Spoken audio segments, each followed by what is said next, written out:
ખબર નહીં દુનિયામાં કદાચ બધા સાથે આવું થાય છે કે ખાલી હું જ આની નિમિત્ત બની છું, મને જ આવું થઈ રહ્યું છે મારી સાથે. એટલે થયું એવું કે ડિસેમ્બર એન્ડ અને આ જાન્યુઆરીનું સ્ટાર્ટિંગ, ખબર નહીં મને બહુ છે ને સલાહકાર મળી રહ્યા છે. એવા સલાહ સૂચક લોકો કે સુનીતા આવું નહીં કરવાનું, સુનીતા આવું નહીં બોલવાનું, સુનીતા આવું કરવાથી આમ થાય. એટલે આજે હું તમને એક સેકન્ડ પાર્ટની વાત કરીશ કે આજે એક સ્ટાફના કલીગ જ્યારે મને મળવા આવ્યા તો એમને મને એવું કીધું કે સુનીતા, કદાચ તમારા શબ્દો ઉપર તમે થોડુંક જો ધ્યાન આપ્યું હોત બોલવામાં તો આજે તમે બહુ અલગ લેવલ ઉપર હોત એમ. અને 2-4 ફ્રેન્ડ્સને લોકોનું પણ એવું કહેવું હતું કે સુનીતા બોલવામાં ભાન રાખવું જોઈએ, ક્યાં બેઠા છીએ, શું છે એનું પણ તમીઝ હોવી જોઈએ માણસને.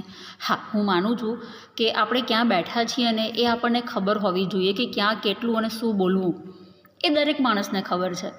પણ શું એની કોઈ વ્યાખ્યા છે કે મા બાપની સામે આટલું જ બોલવાનું, ફ્રેન્ડ સર્કલની સામે આટલું જ બોલવાનું, કે લગ્ન થઈ ગયા પછી આટલું જ બોલવાનું, કે અગર વ્યક્તિ પરિણીત નથી તો એને અહીંયા આટલું બોલવાનું? મને તો સાલું આજ સુધી એ જ નથી ખબર પડતી કે સાચી ઉંમર કઈ, ક્યાં, કેટલું અને શું બોલવાની. જો કદાચ હું આનાથી વધારે સારું બોલી હોત તો શું આ કંપનીની માલકીન હું હોત?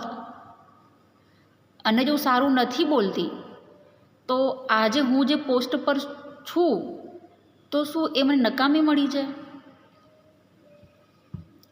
ખબર નહીં લોકો શું શું વિચારી રહ્યા છે મારા માટે. પણ એનીવે આપણને કંઈ ફરક નથી પડતો. હું ખુશ છું મારી લાઈફમાં. મને જેટલું બોલતા આવડે છે એટલું આપણે બોલીએ છીએ.